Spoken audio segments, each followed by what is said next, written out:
Akarshan Films present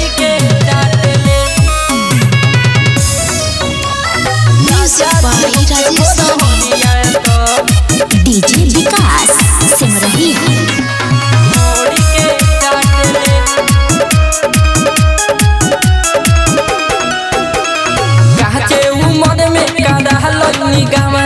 छोटे छोटे रहे हमरो फुलवना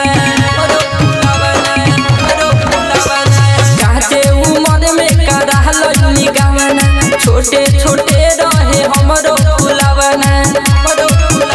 लगावे निकबरा तो सत्य जले पाजरा रात भर हमके जगावे राजा जी होके भोर हरिया तो उठ लाली छोड़ी ढोली के चाटेले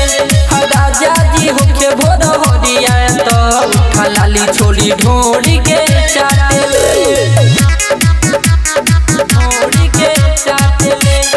रिया रिकॉर्डिंग स्टूडियो नरकटियागंज। राजा जी होके भोर हरिया तो ढोली के चाटेले गर्मी में लाके पियावे सटी महो नया तरीका से करे रोजसी न हो गर्मी में लाके पियावे सटी महो नया तरीका से करे रोजसी न हो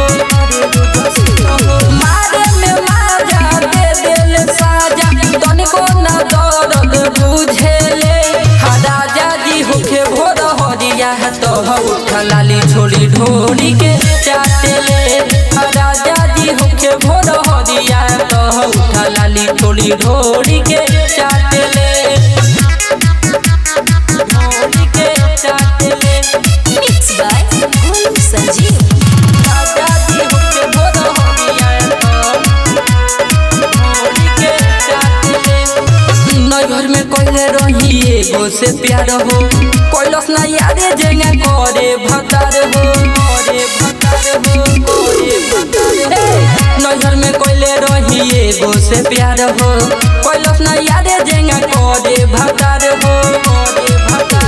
नीरज फूल के रंजित राजा हमारा से माजा ले राजा जी होके भोर हरिया तो उठ लाली छोड़ी ढोली के चाटेले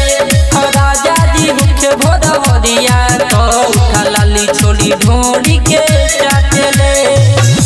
रिया रिकॉर्डिंग स्टूडियो नरकटियागंज।